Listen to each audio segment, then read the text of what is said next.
Bronx, New York. Bill Levine. All right, I mentioned the Woodstock movie. You mentioned to me, did you know that I was at Woodstock?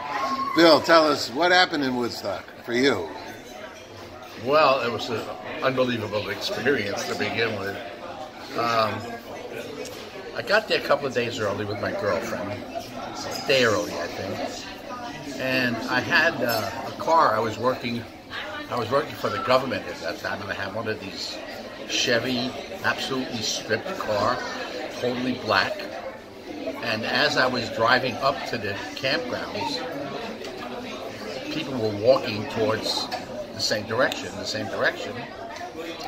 and they looked at this black car, which looked like an official vehicle, which it was, and I had my girlfriend with me. They would call me, Narco Fuzz. That's what I was, it's the Narco Fuzz.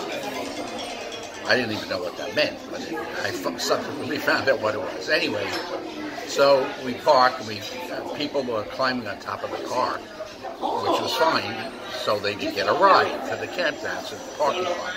So I put my car in the parking lot, walked about half a mile towards a field where everybody was pitching their tents. It was a pitched-out tent.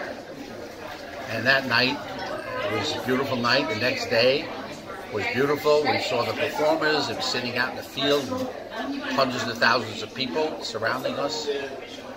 And that night, it poured like you would not believe. Water came in the tent, all over the place, mud.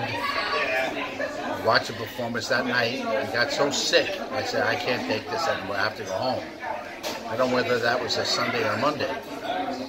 So we packed up our tent and our little dog we had with us and went out to the parking lot.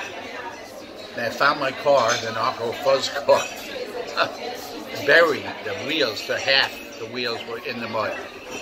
And I tried to get out, rocking back and forth was impossible.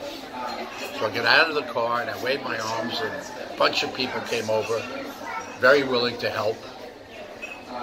And they all said, okay, we'll help push you out. So, of course, as it was my car, I had to get behind the wheel and help push the car out. Someone else got in to drive the car, and they were rocking it back and forth. And I was behind the wheel. Well, you know what happens when you're behind the wheel and your car is stuck in mud? You get covered in mud. I didn't know that. The wheel was spinning and getting mud all over me. So finally, they got the car merged. I was able to get in. You mean the door was open? You were doing that kind of thing? No, someone else was driving, and I was behind the wheel, pushing like a bunch of other people. Behind the tires in the back? Yeah, behind the tire. Oh, yes. Yeah, okay. Now and I understand. Other people were all pushing. But I had the worst spot, so I became covered with mud. But there was no place I was covered with mud. I was so sick.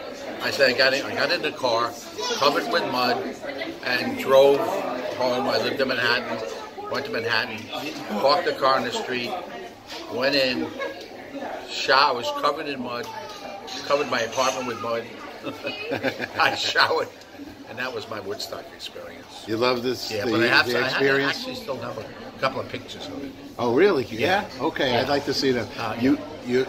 Woodstock for you was important?